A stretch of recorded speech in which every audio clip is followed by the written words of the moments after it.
چاہو خرچ کرو، لیکن جو مال خرچ کرنا چاہو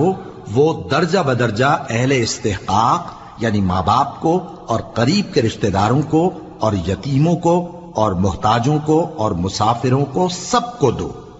اور جو بھلائی تم کرو گے اللہ اس کو جانتا ہے۔ مسلمانوں، تم پر اللہ کے رستے میں لڑنا فرض کر دیا گیا ہے، اور وہ تمہیں ناگوار تو ہوگا، مگر عجب نہیں کہ ایک چیز تم کو بری لگے اور وہ تمہارے حق میں بھلی ہو، اور عجب نہیں کہ ایک چیز تم کو بھلی لگے اور وہ تمہارے لیے مضر ہو، اور ان باتوں کو اللہ ہی بہتر جانتا ہے اور تم نہیں جانتے۔ اے پیغمبر، لوگ تم سے عزت والے مہینوں میں لڑائی کرنے کے بارے میں دریافت کرتے ہیں، کہہ دو کہ ان میں لڑنا بڑا گناہ ہے، اور اللہ کی راہ سے روکنا اور اس سے کفر کرنا اور مسجد حرام یعنی خانہ کعبہ میں جانے سے بند کرنا